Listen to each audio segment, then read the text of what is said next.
প্রশাসনিক পুনর্বিন্যাস সংক্রান্ত জাতীয় বাস্তবায়ন কমিটি নিকারের 119তম সভা অনুষ্ঠিত হয়।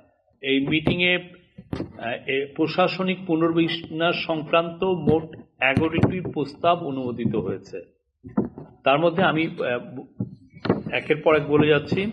সরকারের রাজস্ব আহরণ ব্যবস্থাপনায় স্বচ্ছতা, জবাবদিহি এবং গতিশীলতা বৃদ্ধিকরণের লক্ষ্যে অর্থ মন্ত্রণালয়ের আওতায় রাজস্ব নীতি বিভাগ ও রাজস্ব ব্যবস্থাপনা বিভাগ নামে দুটি প্রশাসনিক বিভাগ গঠনের প্রস্তাব অনুমোদিত হয়েছে।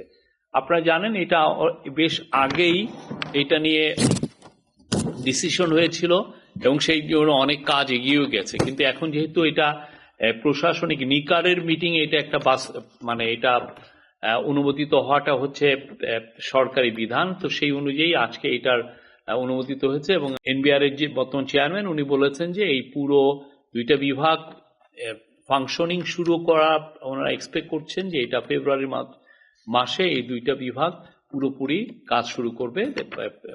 দ্বিতীয় এজেন্ডা হচ্ছে স্বাস্থ্য সেবা বিভাগ ও স্বাস্থ্য শিক্ষা ও পরিবার কল্যাণ বিভাগ দুটিকে একত্রীকরণের মাধ্যমে স্বাস্থ্য ও পরিবার কল্যাণ মন্ত্রণালয় পুনর্গঠন করার প্রস্তাব অনুমোদিত হয়েছে।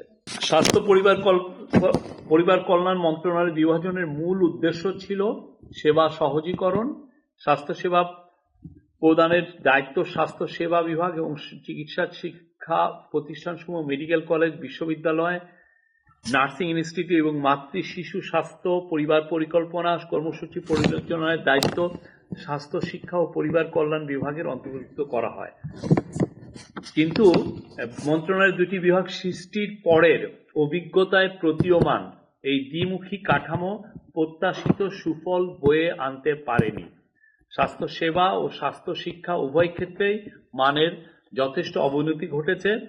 মন্ত্রণালয়ের কার্যক্রমে পুনরায় গতি ও সমন্বয় ফিরিয়ে আনার লক্ষ্যে রুলস অফ বিজনেস 1996 এর রুল 3 এর সাব রুল 1 এর এবং রুল 10 এর সাব রুল 1 এর মোতাবেক স্বাস্থ্য সেবা বিভাগ ও স্বাস্থ্য শিক্ষা পরিবার কল্যাণ বিভাগ দুটিকে একত্রীকরণের জন্য মাননীয় প্রধান উপদেষ্টা সদর অনুমোদন গ্রহণ করা হয়েছে। তো আজকে এটা নিকারের মিটিং, এটা অনুমোদিত হয়েছে।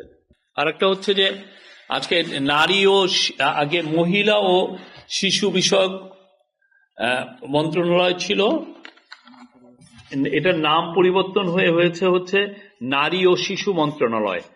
এটার প্রস্তাবটি অনুমোদিত হয়েছে, তবে এটার ইংরেজি নাম ministry of women and children affairs, এটা অপরিবর্তিত থাকবে। আগে এটার নাম ছিল মহিলা ও শিশু বিষয়ক মন্ত্রণালয়, এখন এটার নাম হচ্ছে নারী ও শিশু মন্ত্রণালয়। আর পরিবেশগত, বৈশ্বিক ঐতিহ্য, পর্যটন এবং অর্থনৈতিক সম্ভাবনার বিবেচনায় সাতক্ষীরা জেলাকে বি ক্যাটাগরির জেলা থেকে এ ক্যাটাগরির জেলায় উন্নীত করার প্রস্তাব অনুমোদিত হয়েছে।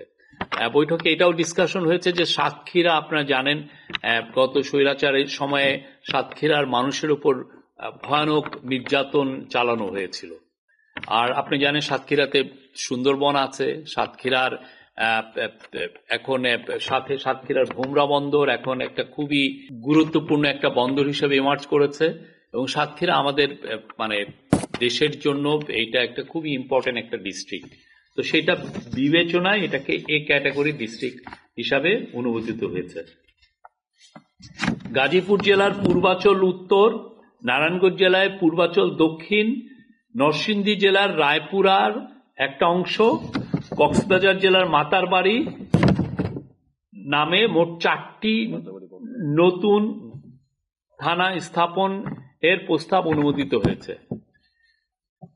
গাজীপুর জেলা এটা হবে পূর্বাচল উত্তর, নারায়ণগঞ্জ জেলার এটা হবে পূর্বাচল দক্ষিণ, যেটা রূপগঞ্জের মধ্যে পড়েছে, আর নরসিংদী জেলায় রায়পুরারই দুইটা ভাগ করে আর একটা থানা হচ্ছে।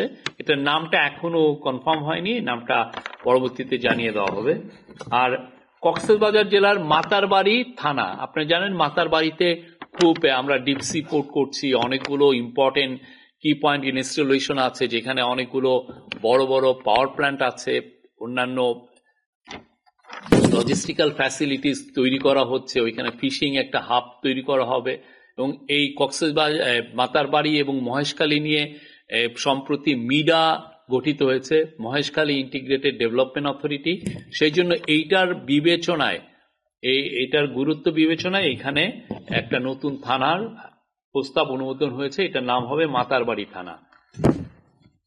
আর গাজীপুরের পূর্বাচল উত্তর আর নারায়ণগঞ্জ জেলার পূর্বাচল দক্ষিণে এখন আপনি জানেন পূর্বাচলে নতুন রাজুকে ডেভেলপমেন্ট কাজ হয়েছে। অন্যান্য অনেক প্রাইভেট ডেভেলপাররা অনেক প্লট বিক্রি করেছেন, অনেক ওইখানে ডেভেলপ। আমরা আশা করছি যে এখানে খুব দ্রুত এখানে প্রচুর আরো জনগণ এখানে বসতি করবেন। তো সেই জন্য এটা বিবেচনায় এইখানে এই দুইটা নতুন থানা গঠন করা হয়েছে।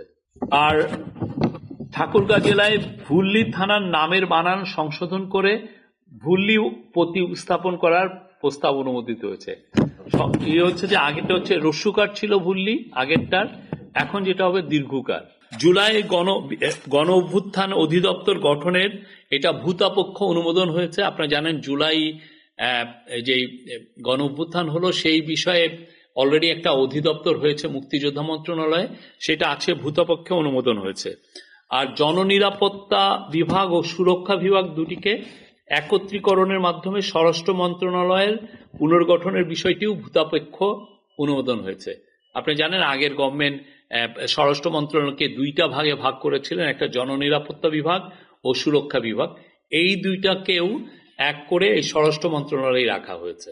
এছাড়াও মিটিং এ বেশ কিছু বিষয়ে আলোচ হয়েছে। সেটাও একটা হচ্ছে যে ঢাকা মেট্রোপলিটন পুলিশ, আপনি জানেন এখন 50টি থানা তাদের আন্ডারে। এটা একটা বিশাল কর্মযজ্ঞ। তাদের এই কাজটাকে কিভাবে আরো সহজতর করা যায় সেই জন্য আজকে ডিসকাশন হয়েছে, কোনো ডিসিশন হয়নি যে কিভাবে ডিএমপি কে ঢাকা উত্তর, ঢাকা দক্ষিণ বা অন্যান্য মানে একটা বা দুইটা পার্টে কিভাবে এটাকে আলাদা করা যায়। করলে যেটা হবে যে এখানে কাজের গতি বাড়বে, আইন শৃঙ্খলা পরিস্থিতি আরো ভালোভাবে নিয়ন্ত্রণ করা যাবে।